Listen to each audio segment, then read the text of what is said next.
Bonjour à tous, on se retrouve pour l'exercice numéro 4. C'est un exercice de niveau de difficulté 2 étoiles, mais qui est, je trouve, un peu plus compliqué que que l'exercice vu précédemment. Du coup, on nous dit lors d'un effet musculaire poussé, plutôt, j'imagine, lors d'un effort musculaire poussé à l'excès, les muscles insuffisamment oxygénés convertissent le glucose en acide lactique, plutôt que de le transformer complètement en CO2 et H2O. On nous demande de pondérer les deux équations de combustion suivantes, de déterminer la chaleur de réaction suivante, et pour ceci, on nous donne différentes propositions. Du coup, on va commencer étape par étape en ce qui concerne la pondération des deux équations de combustion. Je vous renvoie vraiment à l'exercice juste précédent, l'exercice numéro 3, où j'ai vraiment pris le temps d'expliquer comment on pondérait les équations de combustion de type C, X, H, Y ou Z. Et si vous voulez encore aller plus loin, je vous renvoie aux exercices fondamentaux de base que j'ai fait et qui prend vraiment le temps de vous expliquer comment on pondère ce type d'équation de combustion et avec également pas mal d'exercices. Du coup, ici, je vous donne directement les équations correctement pondérées. Pour la première, c'est très facile, c'est le même cas que précédemment. Ici, on a 1, 6, 6 et 6. Ici, on a 1, du coup, je ne note pas quand c'est 1. Et ici, on a 3, 3 et 3.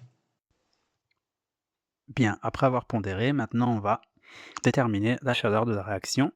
Et là, on va procéder de la manière suivante.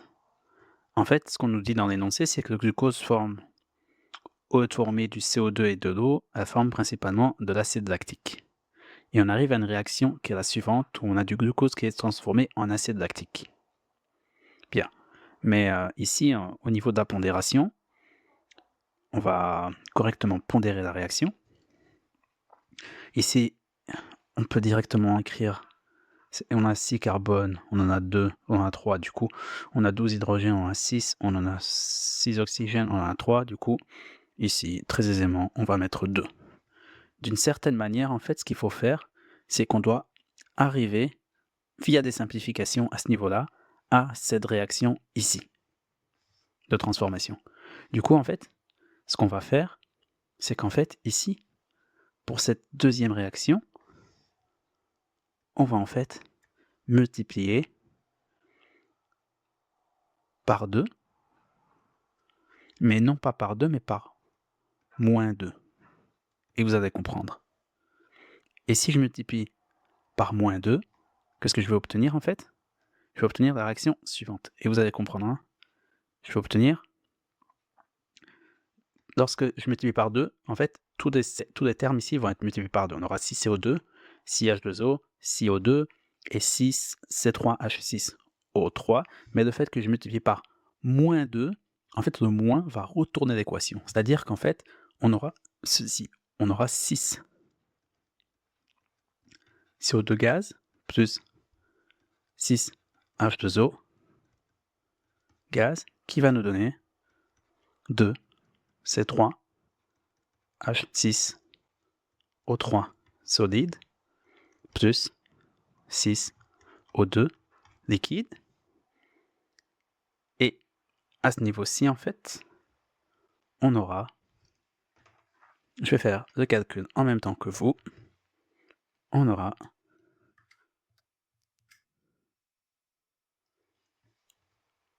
comme valeur de delta H standard de réaction, on aura 2688 kJ par mole. Bien. Du coup, qu'est-ce qu'on a fait pour résumer? On a multiplié par 2 et inversé la réaction. Et maintenant, si on regarde cette réaction que je vais noter, réaction A, et la nouvelle réaction B, au niveau des simplifications, on aura, je vais prendre une autre couleur, ici du vert, le 6CO2 des produits ici va tomber avec le 6CO2 des réactifs ici, le 6H2O des produits ici va tomber avec le 6H2O des réactifs, pardon, et enfin le O2 des produits ici va tomber avec le O2 des réactifs, ce qui nous fait que dans l'équation, il ne nous reste plus que ceci, l'acide lactique pour des produits, et le glucose pour les réactifs. Et c'est exactement ce qu'on a ici, c'est-à-dire que les simplifications qu'on a fait ont été correctes. Et du coup, en fait, maintenant, comment on fait pour trouver l'enthalpie de réaction? En fait, l'enthalpie de réaction ici, tac tac,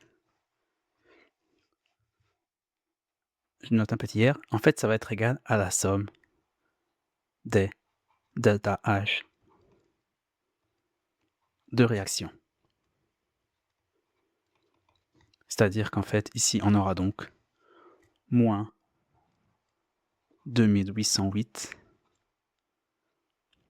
plus les 2688. Et si on fait ça, on va trouver moins 120 kJ par mol. Et ça, c'est la réponse finale qui est la réponse ici.